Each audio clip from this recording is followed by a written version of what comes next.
Hey everyone, welcome to a new episode of MMA and Coffee. On this episode, we're going to talk about this week's MMA news and also UFC 209.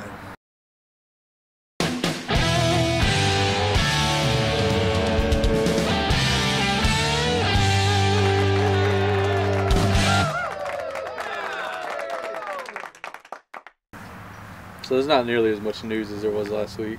No. The big news story of the week is Joanna champion versus Jessica Andrade. Yep. What do you think about the fight? I like the fight. Just the fact that it's not a rematch, the fact that it's someone new. And Jessica's last fight, she looked really good. She fought, up close, in the pocket, and really pressure fight. So if she could do that against JJ, like have her against the cage, pressure, make it a dog fight, not a technical fight, a dog fight. I think it should be a fun fight. Also, she used to fight at bantamweight, so she's stronger than most of the. Most of the strawweights. Yeah. Most of the strawweights. So she's stronger than most of the strawweights. So she physically, she kind of reminds me of Claudia, as far as the grappling. So she might be able to take her down. The biggest question to me is, because you mentioned Claudia, I think Claudia is the most similar style matchup. It's not. She doesn't have quite the same style as Claudia, obviously, but as far as just being bigger, stronger fighter than JJ. So the biggest question to me is a gas tank. I think her gas tank's better than Claudia's. I don't know cutting weight though. I mean, it definitely was at bantamweight. So cutting weight, you just wonder if it's going to be good for 5 rounds. Right. We haven't seen it. We do know that if anyone stands with JJ and just stays in her range, she's just going to pick them apart. She's going to outpoint them, outstrike them. So for all these other girls coming in to fight her, you need to make it a dog fight. You need to get up close, make her grapple with you, get her against the fence, get her to where she's not landing as many strikes. Fight, she can't land as many strikes, because if you just stay back and let her do what she does best, she's just going to win on the scorecard because she outstruck you. But early prediction is I don't think she's going to be able to do all that for 5 rounds. But anyway, we'll break down the fight more. I think it'll be a competitive fight. It's an interesting fight. It's like you said. I like that it's someone new. It's not a rematch. It's not a rematch, so I like it. So, next big story of the week: Cris Cyborg got cleared of all charges, and I really wanted to bring this up because I kind of think it's bullshit. I think she's getting preference because they want to make that fight, because they created a weight class just for her. So she took, I looked into it a little bit. She took a diuretic she tested positive for, and she said the reason she was taking it was because she was having kidney problems after her last weight cut. Well, I looked into what they were, doctors and stuff were talking about it, and that particular drug that she was taking isn't even for kidneys, and it could actually be dangerous if you're having kidney problems. So her excuse doesn't even make sense, and the athletic commission bought it anyway. So, yeah, I mean, whatever. I want to see the fight, but...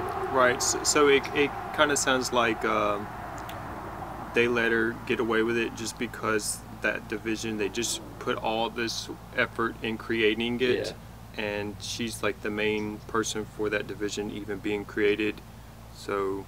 I'm just not buying it. I think she was on steroids, so whatever. Right. I want to see the fight, but I don't buy the explanation. It kind of reminds me of when Brock, they gave him a pass for 200. So they might be doing the same thing. It's just a dangerous game to be playing, because you're going to have a champion that's known to test positive for steroids. She could easily test positive if she wins the belt, which she probably will, and then get stripped. So it's I feel like they're kind of setting themselves up for failure, short-term gain, long-term loss, But whatever. We'll see. That's my thoughts on it. The next story is Tom Lawlor got popped. He's out for 2 years. He's already 33. Look at this. He got popped straight up. He's out for 2 years because his name isn't Cris Cyborg. But he's gonna be he'd be 35 when he could come back.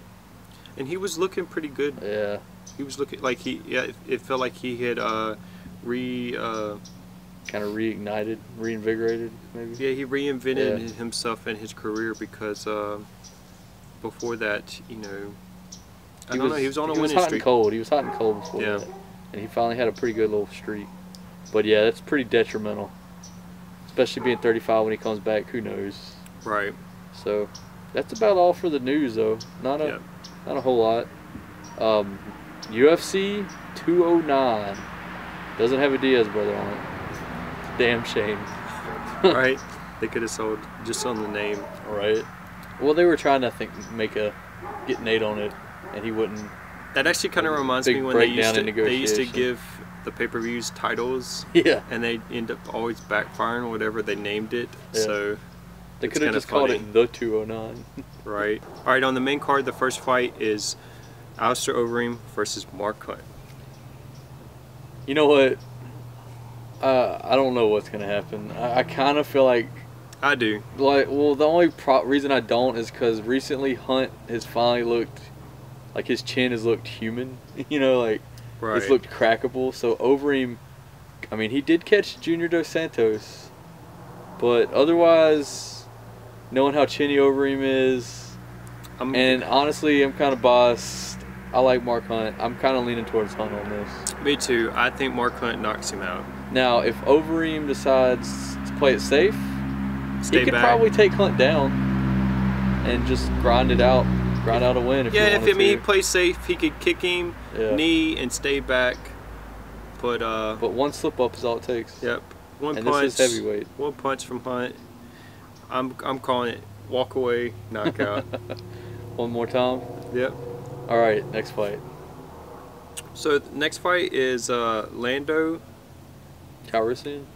Yep. Versus David. I don't know much about David, but I've seen Lando fight twice now against Tony Ferguson and against Medesi. And in my opinion, both fights he impressed me on the feet. He's got, even though he keeps his hands down, he's got good head movement, good footwork, and actually really good kicks.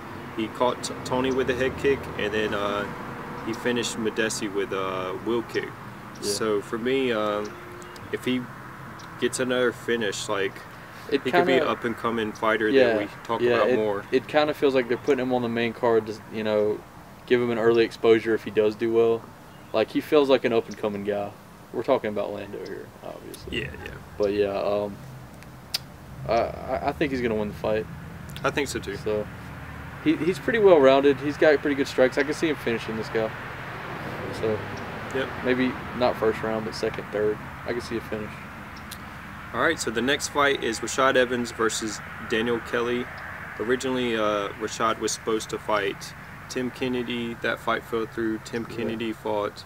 Yeah, well, Rashad had to pull out, and Kennedy took a fight on short notice. Right. And then retired. Right. He fought, what's his name? Kelvin Gastelum. Right. He fought Kelvin, and Kelvin looked great in that fight. Also, Kennedy looked old. Kennedy, he hadn't fought in a long time, and this is also after USADA. I have to say it, even though I don't know, he's old though. Even though he's been like tweeting saying he's against steroids and stuff, I just thought it was very ironic that as soon as they started doing that, he went on a big hiatus and didn't fight, and then when he came back, he looked like shit. Oh well, Rashad. So Rashad, this is kind of a building. All right, they gave him another guy that's older, because David Kelly's 39. And it's his first fight in middleweight. Right. The guy has a good little streak, though. I think he's on 3 right now. But, I mean, obviously Rashad's the biggest name he's got. This is kind of, I feel like, more to gauge where Rashad is than where David Kelly is. Because it's like, all right, you got the big name, former champ. If he loses to David Kelly, which, no offense to the guy, but he's already aging, you know. He's probably not going to get a whole lot better. So it's kind of like, if Rashad can't beat this guy, maybe it's time to call it. I feel like Rashad, they're giving him a gimme fight. He needs a win. And I'm going to be completely honest. Whether he loses or wins, he should start thinking about retirement. Even if he wins, he's got to know that he's not what he once was. He's having health problems. And just retiring on a win, you know. Maybe if he does win, Shogun's got to fight. Maybe if Shogun wins, they could finally fight, and then they both could call it. That's kind of what I'm hoping for. That's me thinking out loud here, making a hoping. But anyway, I think Rashad should be able to just wrestle the guy and win. He'll probably get a decision. I doubt he finishes him. I mean, I want Rashad to do well, but his past couple fights, I feel like really it's a mental thing with him. Yeah. Decision making, freezing, not going for it. But then also we don't know, because like the reason he couldn't take the Kennedy fight, they were saying stuff like MRIs with his brain. Yeah. So we honestly do not know how many times he's been knocked out in the gym. We know how many times he's been knocked out fighting, but not in the gym. And with the Black Zillions at the time, he's training with people like Tyron Spong, Anthony Johnson. I mean, I would not doubt it if he got knocked out in the gym, and that would explain why he's so passive, because he's almost like fighting like he's afraid to get hit. Yeah, when he fought Chael Sonnen, who he wasn't afraid to get knocked out by, he was super aggressive. Oh, took super him down. aggressive, looked great. Yeah. Which he might be with this guy, especially first fight at middleweight. I expect his wrestling to be more useful here than it's ever been. So that's one reason I think he can win a decision, just using his wrestling. It's weird too, because in his fight against Glover, it was like the same thing with the Chuck fight. He was against the fence instead of throwing. He just didn't do anything, and he got knocked out. So you see the difference, like from younger Rashad in the same position, and he's not afraid to commit to punches, and then older Rashad, who's very passive. Yeah. So you got a final prediction on that? I hope he wins. You hope he wins? All right. I hope he wins. I don't know if he will. And even if he does, I think he should start thinking about retiring. All right. Co-main. All right, co-main. Tony Ferguson against Khabib. I'll make the case for Khabib. I think the way he's wrestled, the way he's wrestled everyone, the way he's been in every fight, he's never lost.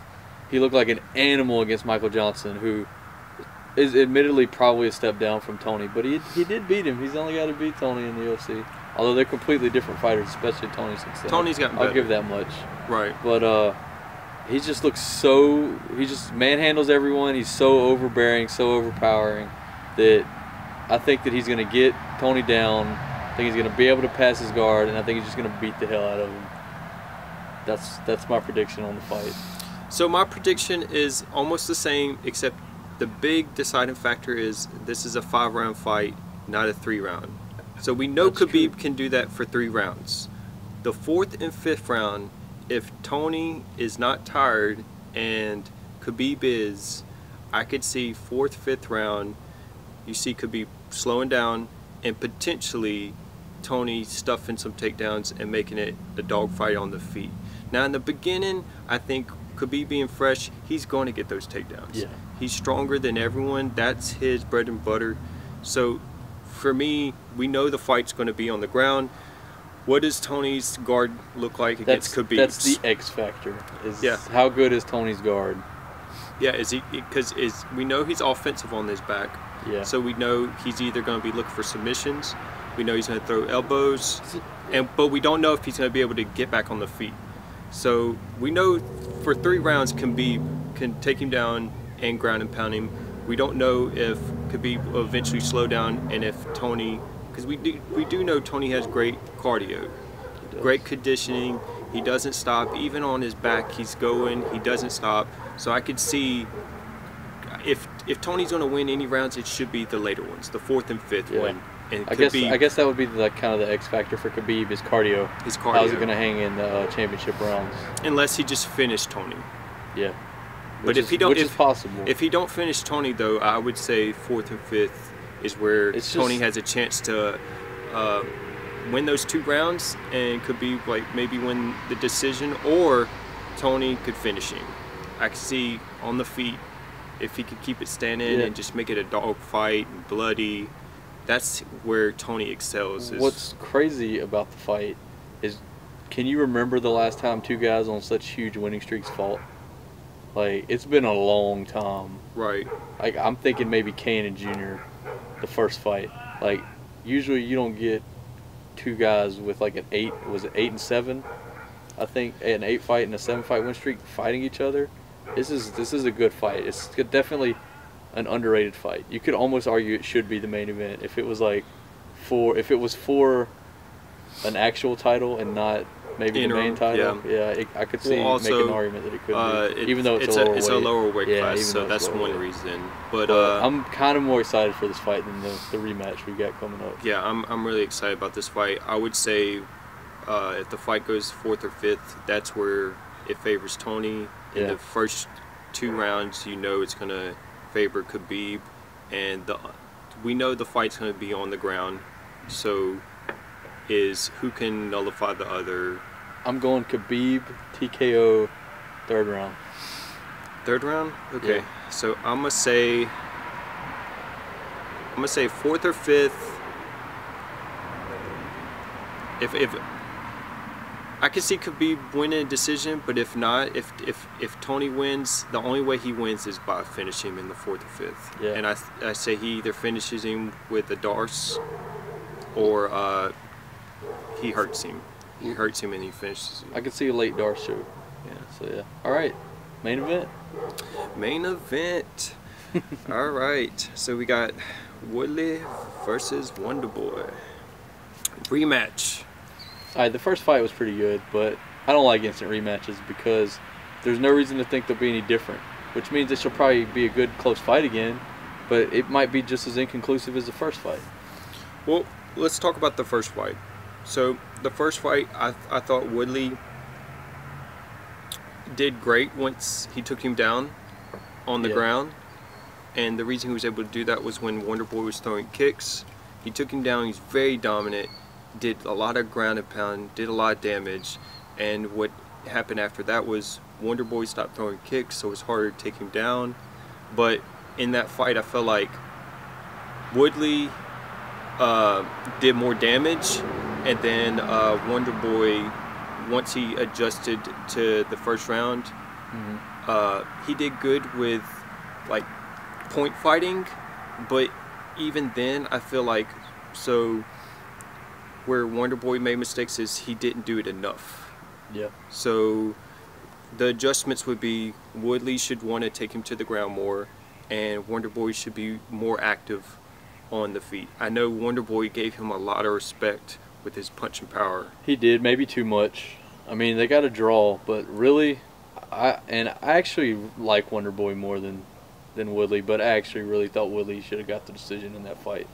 And yeah, I mean to beat the champion, like you gotta beat him. Yeah, you want to be the man, Ric Flair. If you want to be the man, you gotta beat the man. Right. So Woodley did more damage, but the damage he did was from 2 big rounds. Yeah. Rounds where he didn't do anything, that's where Wonderboy kind of snuck back in it and made it a close fight. Stole some rounds. Yeah. Right. So adjustments to see is maybe Wonderboy doesn't throw as many kicks, but looks for more punching combinations because he didn't throw as much. Like if you look at Wonderboy against Hendricks, the volume he threw was a lot. I think that in this fight, Wonderboy is going to be a lot more active, and I think that he's actually going to finish Woodley late in the fight. He's going to kind of wear him down, finish him on the feet. I think like 4th or 5th round. Either that or KO. That or I would say Woodley learns from his mistake, because I was surprised in the first fight how much Woodley was standing with him. Yeah. He really should. Yeah. Not after he was so dominant in the first. So really, if it's Woodley, he should want to take him down more and ground and pound. So both fighters, I feel like, knowing what they know from the first round, they both have ways to finishing it and making it a decisive win compared to the first fight, because they both didn't do what was working for them. And sometimes instant rematches are more conclusive. Sometimes they're not. I mean, you think Shogun Machida, yeah. BJ and Frankie, not as much. I mean, Frankie got it, but you know what I mean. It was still close. Versus a KO in the first round. You can look at Chuck and Randy. Yeah. You know, the rematch. Yeah. He adjusted. He learned from the previous fight. It wasn't an instant rematch, though. That's true. So, anyway, it should be good. And my real prediction for the fight is that it'll be a good fight. Right.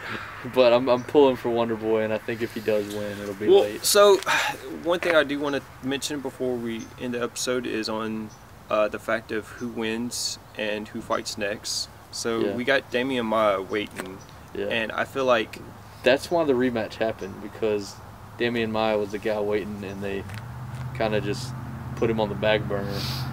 At the same time, it's a draw. You can't not have a rematch after a draw. They could. It would have been like the first time, though. Anyways, the point I wanted to make was if Demian Maia fights the winner of this, I see him beating Wonder Boy. Whereas Woodley, I see it being harder because he's going to be harder to take down. And then we also got to talk about the fact that GSP's back. Yeah. So does GSP decide to fight the winner of this and skip Demian Maia? Again. So poor Maia. Yeah, poor Maia. So these are all factors to consider after the fight.